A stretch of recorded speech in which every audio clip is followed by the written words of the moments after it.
Today I want to go back to the NES era. Now, the NES isn't a console I really talk about on this channel, but I played a lot of it when I was very young. And amongst all the classics like Mario, Zelda, Metroid, Punch-Out, DuckTales, Ninja Gaiden, Snoopy's Silly Sports Spectacular, there was always one game that really stood out in my memories, and I have no idea why.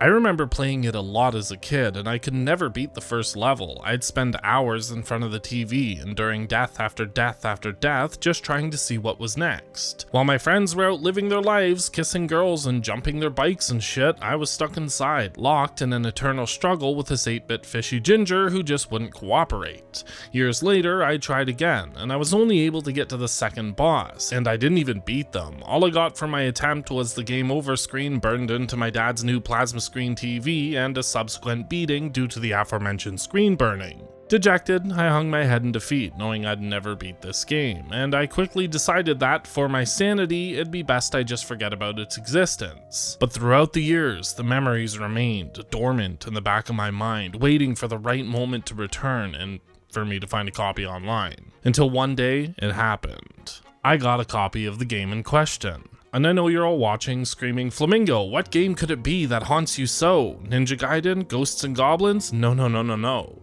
Today's game is much, much worse. I shudder at the thought of even saying the name aloud. Well, here it goes.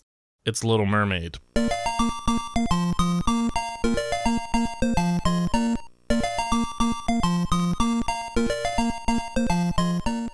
As I'm recording this, I can hear you all laughing at me. First of all, fuck you. This game has tortured me for my whole life. It's given me ulcers, but today I'm gonna beat it and finally lift the curse on... Okay, this music isn't really selling it. Let's change it up. Perfect. Where was I? Oh, I'm finally gonna beat it and lift the curse on my bloodline. I need to face this evil that's responsible for my parents' divorce. And by the grace of the tree spirits and by all that is holy, I will beat it. Oh yes, I will. I'll do it for you, I'll do it for me, and I'll do it for my younger tortured self. I will be victorious. Actually, you know what? I don't even want to play this. Is it too late to play a different game? Yes. Yeah? Yeah. Well, shit. You've already recorded the script. Just do it. Fuck, fine. So, there are 6 levels in the game. Again, this is news to me because I could never make it past the boss on the sunken ship level. Anyway, your trial of torment starts in the Coral Sea, and this level is an absolute pushover. Basically, you just go right or up until the end, dodging fish and these squids that throw balls along the way. Appropriately, the boss is a shark, and he's not that hard to beat. You just bubble fish and throw them at him while avoiding his charges. This is a trend throughout the game. Every level has a boss, and you kill them all the exact same way. No strategy, just a good old-fashioned slugfest. The only variation is the manner in which the fish or crabs you bubble and throw are delivered. Sometimes they'll fall or appear through holes, or one boss even shoots them out of cannons. In any case, you just hit him till he's dead, easy peasy. In contrast to the Coral Sea, the sunken ship is an absolute fucking nightmare. It is the cause of many sleepless nights and sore thumbs. Why is this level so bad, you ask? Well, that's because it's from hell. No, it's from super hell. It starts okay, but as soon as I die, which happens pretty quick, I restart the level without any of my power-ups I got on the previous level. Which, believe me, makes this bullshit way more difficult and tedious than it has any right to be. Plus, Ariel's turnaround animation is unnecessarily long. It got me killed way more than anything else. Gee, I'm really glad we got that realistic animation in there, in a world where I'm a ginger mermaid shooting bubbles at evil talking fish on my way to defeat methed out Guy Fieri in a purple fat suit. I game overed 5 times on this level before I finally beat it. That's 15 fucking deaths. I don't think I have the patience or willpower to sit through 15 deaths of anything, let alone Little fucking Mermaid. But I did it for you guys. But once you claw your way through it, it's on to the boss, and I think my childhood trauma with this game had me build up the eel boss in my head, because this fight wasn't terribly difficult. Most of my deaths were my fault. There's just a lot to focus on all at once. For example, I'd bubble a crab while keeping an eye out for the eels, only to have another crab fall on my head. But I eventually got him, and the funny thing is, the rest of the game is relatively easy, and for me it went by in a flash of pure unfiltered mediocrity, and I'm not sure if it was just me adjusting to the NES controls or if it genuinely got easy, but I'm pretty sure it's because the sunken ship is where the difficulty spikes. And before we go too far, I gotta mention the music. It's charming at first, with its upbeat and cheery vibes. It almost lulls you into a trance like a lure on an anglerfish, hypnotizing you to your death, but once you snap out of it, you'll realize that it's just a shrill, annoying amalgamation of 8-bit screeches, level after level after level. A lot like a hot sewing needle to the earlobes.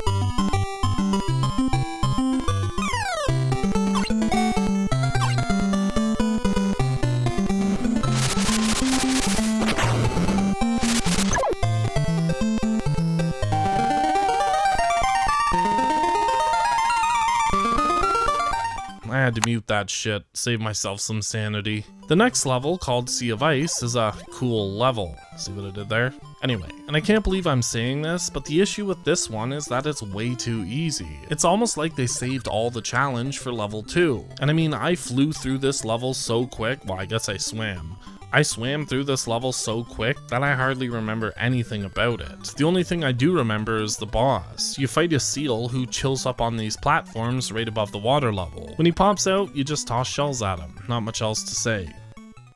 Next up is the undersea volcano. This level pissed me off on so many levels. The volcanoes always seem to hit me, and if I speed up to dodge them, they cause the game to slow down. But the worst thing about this level are the shrimp. They can eat my ass. They either just kind of sink slowly, then lunge at you, most often from below or above so you can't do shit to prevent the hit, or they just sink and disappear. It's straight up psychological warfare, man. It's against the Geneva Convention. You never know when they're gonna strike, and when they do nothing and just sink and disappear, I somehow feel like I'm not good enough for them. Like, why didn't they choose me? Why didn't they ask me to the prom? Which hurts my feelings even more.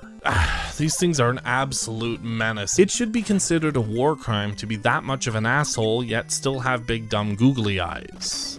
Hey look, a lone crab wearing a knight's helmet for some reason. You want to know how to kill it? Yeah, me too. Let me know in the comments.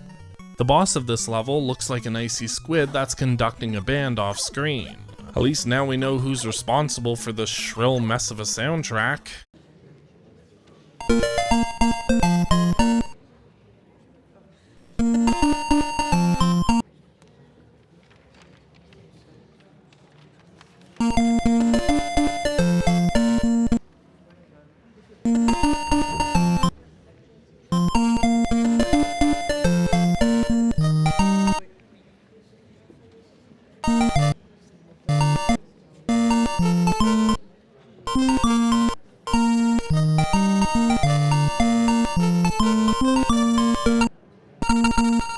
By now, you know the drill. Find fish, bubble fish, throw them at the boss. Simple. The final level, Ursula's castle, has got to be the easiest level in the game, by far, and compared to the other levels, this one is also the most boring visually. It's like the programmers were told to make another level with 3 minutes left on the clock. Luckily, you don't really need to see all too much of it. All you gotta do is go to the first door you see and spam up until you come out a certain door, go left, up, and left for like 10 seconds and you're at Ursula. And the fight against Ursula is more difficult than most of the other boss fights, but not by much. And just like all the other bosses, you simply bubble fish and throw them at her. Holy shit. I finally beat it. Holy shit. After all these years. I mean, wait, what? Ugh. For some inexplicable reason, Ursula is back, despite the fact that I just decapitated her in the last fight. Seriously, explain that. All jokes aside, I have no idea why you fight Ursula twice. It's almost not even worth getting into. Well, this time around, she's gigantic. She looks like Sloth from the Goonies got a makeover and put on a fat suit and corset. I'm also really glad they managed to get her cleavage in there. You just know she stuffs all manner of old people candy in there to get covered in tit dirt. That's not Mickey Mouse, that says tit dirt! You know, Boston baked beans, Werthers, candy buttons, Tootsie Rolls. You know, in case she needs to regulate her blood sugar. I'm sorry, that's a gross image. Maybe not to some of you degenerates, but it is to me, so let's move on. The final fight against Ursula is the exact same as every other boss fight in the game, only this time there's a current that slightly pushes you left or right. Whew, really pulling out all the stops, aren't you, Ursula? Anyway, just bubble those fish and pelt her with them. Hell yes! For real this time, I finally finished it. I beat the game that has been looming over my fucking head for 20 years. Fuck you, Gandhi. I don't know why I said that, I'm just all hopped up. I don't give a shit. All those sleepless nights filled with images of those two douchebag eels eviscerating me, tearing me limb from limb. All the horror I've endured at this game's mere existence can finally be put to bed. This thing existing while me not beating it is this, I feel like what's his dick from Stranger Things, Will. I feel like him, in the 3rd season when, he gets the goosebumps when he feels the big bad. That's how it felt, but no more. Fuck yeah. Man, I feel elevated. I feel free. I can smell the flowers again. I feel like that was a complete waste of fucking time. Who am I gonna brag to? What am I gonna show up to a meeting tomorrow and brag to my boss that I beat Little Mermaid on the NES? He'll think I'm retarded, or at the very least methed out. Fuck it, I beat Little Mermaid on NES and I'm proud of it. In your face, Jess.